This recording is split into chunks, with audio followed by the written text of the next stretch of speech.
शिक्षण हे जे खाजगी करून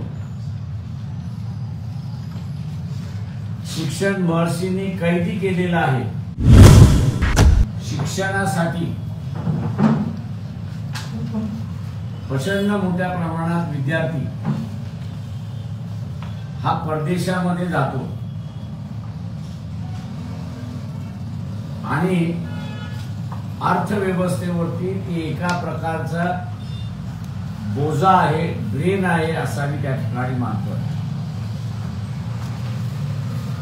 शिक्षण हे जे खाजगी करून शिक्षण महर्षींनी कैदी केलेलं आहे ते या शिक्षणाच्या धोरणाला कैदेतून मुक्तता देत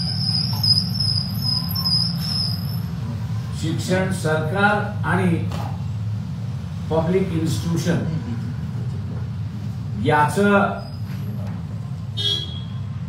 संमिश्रण भूमिका त्या ठिकाणी घेतल्या जाईल। केंद्रामध्ये शिक्षणावरती फक्त 3% तरतूद आहे, राज्यामध्ये 5% तरतूद आहे। शिक्षण हे असणारं सगळ्यात मोठं इन्व्हेस्टमेंट आहे असं मी यंगर जनरेशन मधलं इन्व्हेस्टमेंट आहे आणि म्हणून ते 9% पर्यंत घेऊन जाण्याचं आम्ही आश्वासन आमच्या असणाऱ्या जाहीरनाम्यामध्ये त्या ठिकाणी दिलेलं आहे।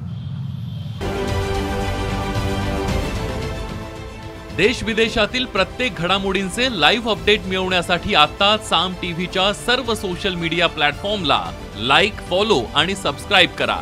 तसंच सर्व नोटिफिकेशनसाठी बेल आयकॉन प्रेस करायला विसरू नका।